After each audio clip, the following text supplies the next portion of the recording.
Israel और Iran की जंग में दुनिया भर में खलबली मच गई है और दर्जनों एयरपोर्ट बंद कर दिए गए हैं। साथ ही लाखों लोग इसमें प्रभावित हो रहे हैं।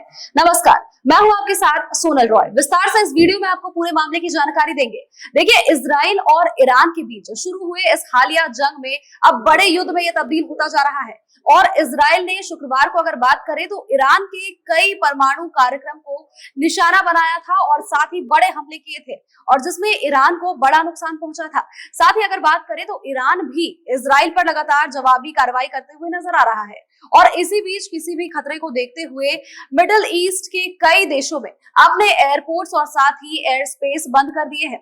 साथ ही अगर बताएं तो दर्जनों हवाई अड्डे ने अपनी उड़ान रद्द कर दी है, जिसमें कि हजारों लोग अब फंस चुके हैं। और साथ ही अगर आपको कुछ और मामले की जानकारी दे तो देखिए, यहाँ पर अब डोमिनोज प्रभाव देखने को मिल रहा है।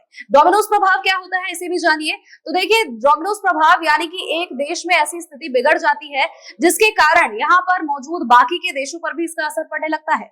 इजराइल ने अपने सबसे बड़े अंतरराष्ट्रीय हवाई अड्डे यानी कि बेन गुरियन एयरपोर्ट को अगली सूचना तक के लिए बंद कर दिया है और यहाँ करीब 50,000 से अधिक इजरायली अपने घर नहीं लौट पा रहे हैं। स्थिति काफी ज्यादा बिगड़ गई है और स्थिति को अब नियंत्रण कर पाना थोड़ा मुश्किल बताया जा रहा है। साथ ही अगर आपको बताएं तो एयरपोर्ट, बाजार अब सब कुछ बंद नजर आ रहा है, मार्केट सुनसान है।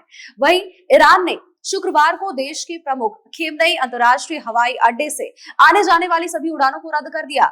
और साथ ही इजराइल ने शनिवार को बताया कि उसने ईरान के मेहराबाद हवाई अड्डे पर हमला किया था और जिससे चिंता और भी ज्यादा बढ़ गई है।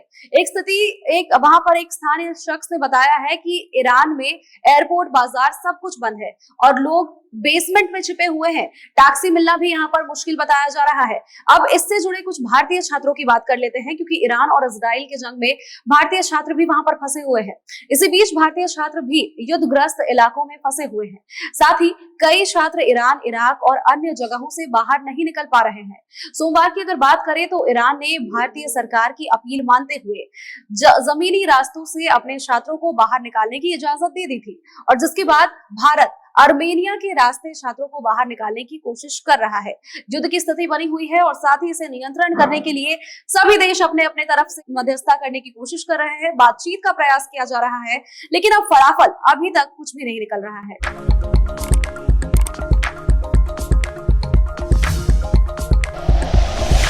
Like and share videos, subscribe करें हमारा चैनल और प्रेस करें बेल आइकॉन। न्यूज़ 11 भारत, सच है तो दिखेगा।